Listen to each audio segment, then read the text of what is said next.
തന്റെ ആദ്യ ഫെറാറി സ്വന്തമാക്കി സിനിമാ താരം ഫഹദ് ഫാസിൽ. കോടികൾ വിലയുള്ള ഫെറാറി പ്യൂറോസംഗാണ് ഫഹദ് സ്വന്തമാക്കിയത്.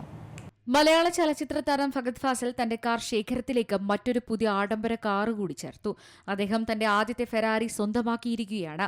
വെറും ഫെറാറിയല്ല, ഫെറാറി പ്യൂറോസംഗാണ് അദ്ദേഹം സ്വന്തമാക്കിയത്. ഇത് സംസ്ഥാനത്തെ ആദ്യത്തെ പ്യൂറോസംഗ് കൂടിയാണ്. ഫെറാറിയുടെ ആദ്യത്തേതും നിലവിൽ ലഭ്യമായതുമായ ഒരേയൊരു SUV ആണിത്. 2022 പുറത്തിറങ്ങിയത് ഫെറാറിയുടെ പ്രകടനത്തെയും SUVയുടെയും മികച്ച സംയോജനമായി കണക്കാക്കപ്പെടുന്നുണ്ട്. ഫെറാറി പ്യൂറോസംഗിന്റെ ഷോറൂം വില 10 കോടി രൂപയാണ്. ഫഹദ് ഫാസിൽ ധാരാളം കസ്റ്റം ഓപ്ഷനുകൾ തിരഞ്ഞെടുത്തിട്ടുണ്ട്. അത് കാരണം കാറിന്റെ വില വീണ്ടും വർദ്ധിച്ചിട്ടുണ്ട്. കാറിന്റെ പുറംഭാഗം മുതൽ ഇന്റീരിയർ വരെ നടൻ പൂർണ്ണമായും ഇഷ്ടാനുസരണം കസ്റ്റമൈസ് ചെയ്തിട്ടുണ്ട്. വെള്ള നിറമുള്ള ബിയാൻകോ സെർവിനോയുടെ ക്ലാസിക് ഷെയ്ഡാണ് ഫഹദ് തിരഞ്ഞെടുത്തത്. ഈ SUVയിൽ 6.5 ലിറ്റർ പെട്രോൾ എഞ്ചിനാണുള്ളത്. ഫഹദ് ഫാസിലിന് കാറുകളുടെ ഒരു മികച്ച ശേഖരമുണ്ട്. അടുത്തിടെ 53 ലക്ഷം രൂപ വിലയുള്ള ഒരു ഫോക്സ് വാഗൺ ഗോൾഫ് GTI അദ്ദേഹം വാങ്ങിയിരുന്നു.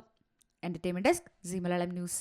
ഏറ്റവും പുതിയ വാർത്തകളും വിശേഷങ്ങളും വിരൽത്തുമ്പിലറിയാൻ സി മലയാളം ന്യൂസ് എല്ലാ ഡിജിറ്റൽ പ്ലാറ്റ്ഫോമുകളിലും ലഭ്യം.